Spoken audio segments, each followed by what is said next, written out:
All right, a couple years ago, I was trying to downsize my living situation, and I wanted to sell some antique books that I had. I had gone on Craigslist to advertise some antique books that I had. I really didn't want to part with them, but it really limited my mobility to move around.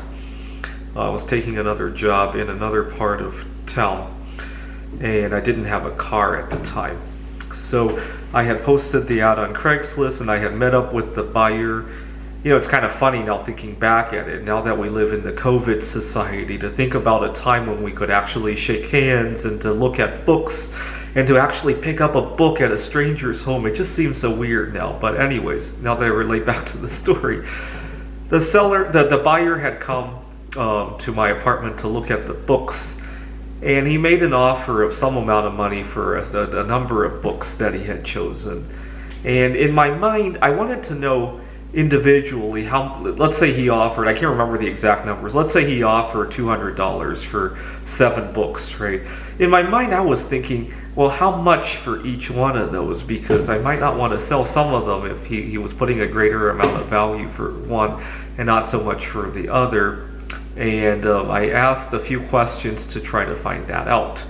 And unfortunately, this guy was very smart. He wouldn't break it down. And after a little bit of haggling, I think I ended up selling some of the books for quite a good fraction of that amount. So I was satisfied. But it made me realize that a lot of times we don't have to give more detail than is warranted to conduct whatever we're trying to do. And then about a year and a half ago, I went, or actually, no, it was after COVID. After we had reopened, I was deciding to take advantage of some of the businesses are kind of desperate for business now, right? So I went to an auto body shop to see if I can get some things on my car fixed. There were a few minor dents and scratches and corrosion and nothing urgent. I mean, the car's not going to fall apart if it's not fixed. I'm just trying to take advantage of people desperate for business because of COVID. Yeah, they were closed for some amount of time. So I pull into the shop and to get an estimate, and then I go take a walk. This was in Ellensburg, and there's a lot of places that I want to see. I'm probably going to get another estimate now that I'm in Missoula because we don't have sales tax here. I've just been busy with other things lately. But again, the shop, he gave me an estimate which was quite high. It was almost the value of the car itself. So I knew I didn't want to get all of it fixed. I wanted to know how much each individual thing would cost. And so I asked if, well, do you have a breakdown for what's costing what? And the technician, he gave me a funny look and said, oh, I'll have to redo it again. Seriously? I mean, how did he get the total without the breakdown? It's not like he took a magic wand, I mean, we might have something like this, but it's not like he took a picture of the whole car and fed it into a search engine, and the search engine just spits out a number, right?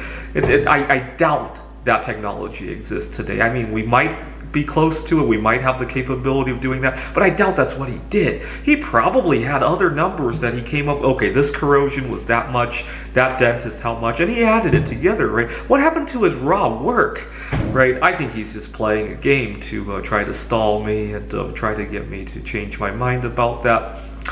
And it really goes to show how much individual information, how much information is worth, even if it didn't cost you anything to come up with that information, right? You don't have an obligation to share with your colleagues or your business partners about your religious beliefs or your political beliefs or your beliefs about this COVID situation, right? One of my favorite taglines when COVID is brought up at the workplace is, I just say, stay safe, right? Without being specific about what safe means, right? To some people, safe might mean washing their hands and social distancing and mask.